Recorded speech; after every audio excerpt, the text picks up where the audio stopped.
again we are back with an important topic, which is active transport process. So this is also one of the important topics for uh, bachelor's first year. So let's get started. So active transport process. So these are the substances that are transported against their chemical and electrical gradient. So आप देखते होंगे substances की basically transport होता है. Substances एक जगह से दूसरी जगह जाते हैं अगेंस्ट कोई भी केमिकल या फिर इलेक्ट्रिकल ग्रेडियंट के अगेंस्ट. ठीक है. और ये जो प्रोसेस होता है इसमें एनर्जी चाहिए होती है. ठीक है. एंड अपहिल मूवमेंट होती है इसमें. ठीक है. और जो रेट ऑफ ट्रांसपोर्ट होता है वो ज़्यादा होता है, सैचुरेशन प्रेजेंट होता है. एंड ये स्पेसिफिक भी होते हैं नेचर में. ट्रांसपोर्ट जो होते हैं सिर्फ जैसे केवल एक पर्टिकुलर चीज़ की ट्रांसपोर्ट करना तो वो स्पेसिफिक हो गई. ठीक है. सो इस तरह से स्पेसिफिक भी होते हैं. और it has competitive antagonism. So antagonism, which is competitive, is bind to receptors at the same binding site as the endogenous ligand or agonist, but without activating the receptors. So receptor को activate किए बिना substance को उसके साथ जोड़ते हैं receptors same binding site पे, बस उसको activate नहीं करते हैं. ठीक है. So this is competitive antagonism. अब टाइप्स ऑफ ट्रांसपोर्ट की अगर हम बात करें तो 4 टाइप्स के होते हैं. Primary active transport, secondary active transport, carrier type process and vesicular type process. अब प्राइमरी एक्टिव ट्रांसपोर्ट की बात करें तो directly uses energy obtain from hydrolysis of ATP to ADP. So ये डायरेक्टली एनर्जी को यूज़ करते हैं जो कि ऑब्टेन होती है एटीपी के हाइड्रोलाइसिस से. जब एटीपी से एटीपी बनता है तब जो एनर्जी यूज़ होती है, एनर्जी रिलीज़ होती है, उसको यूज़ करके प्राइमरी एक्टिव ट्रांसपोर्ट होता है. सेकेंडरी एक्टिव की अगर बात करें तो ये भी एनर्जी यूज़ करता है जब हाइड्रोलाइसिस होता है एटीपी का एडीपी में. ठीक है.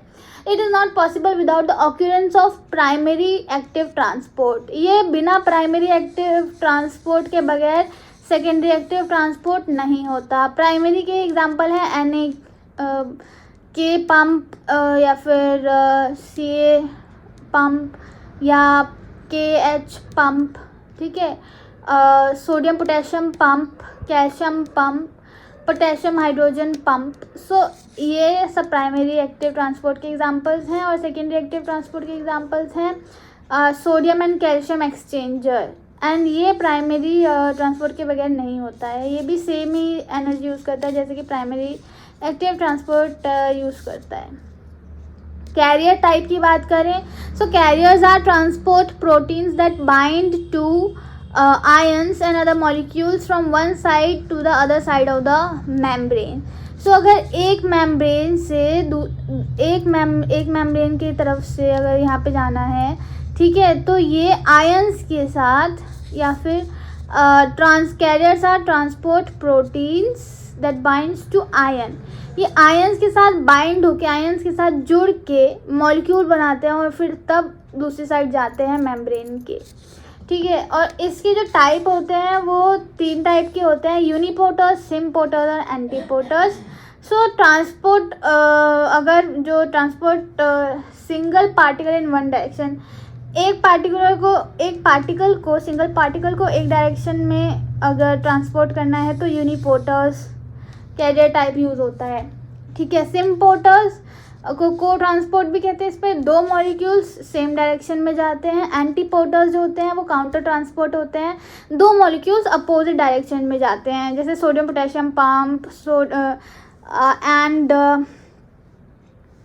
Sodium and calcium exchanger, then sodium and hydrogen exchanger. ठीक है.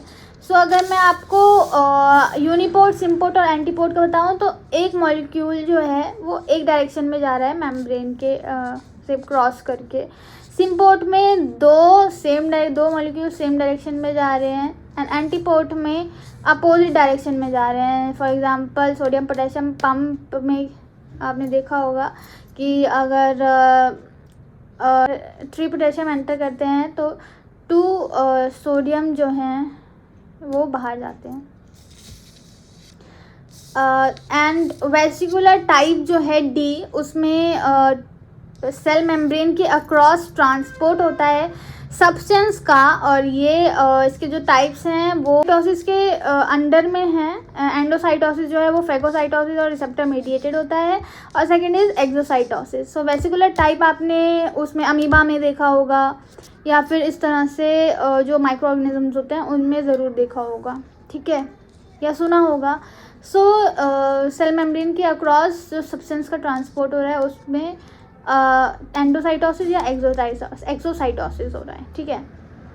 फेगोसाइटोसिस में extracellular substance engulf by cell, जैसे अमीबा है, ठीक है, वो इनगल्फ कर लेता है अपना फूड पार्टिकल जो भी माइक्रो ऑर्गेनिज्म दिखता है उसको।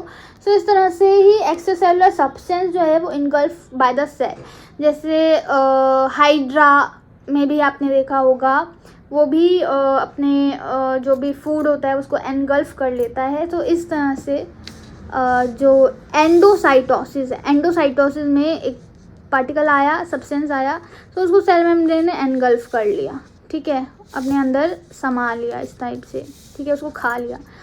सो एंड रिसेप्टर मीडिएटेड होता है, material binds to a substance and get ingested by the cell. So receptor mediated में वो वहाँ पे आया, अटैच हुआ, और फिर रिसेप्टर ने उसको इनगल्फ कर लिया, उसको अंदर ले लिया, अपने इंजेस्ट कर लिया, ठीक है।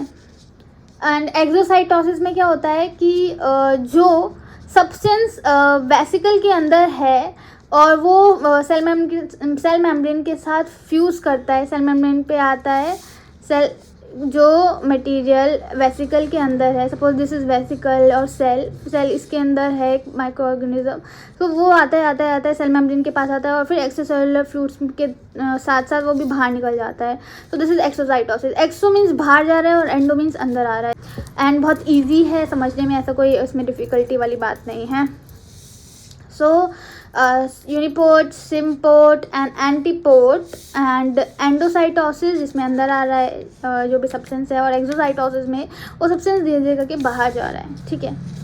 सो हमने मेनली जो ट्रांसपोर्ट प्रोसेस है, एक्टिव ट्रांसपोर्ट प्रोसेस, उसके चारों टाइप्स को देखा, primary active transport, secondary active transport, carrier type process, vesicular type process, और उनके एग्जांपल्स को भी समझा। सो आई होप आपको जो एक्टिव ट्रांसपोर्ट प्रोसेस है वो समझ आया होगा। ये टॉपिक इसलिए इंपॉर्टेंट है क्योंकि कभी कभी पूछ लेते हैं फर्स्ट ईयर में, एंड इस पर शॉर्ट नोट्स आ सकता है अगर फिजियोलॉजी की बात करें उसमें।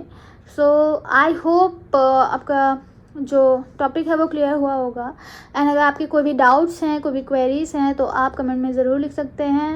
And thank you so much for watching this video. Stay tuned for upcoming videos. Till then take care, bye bye.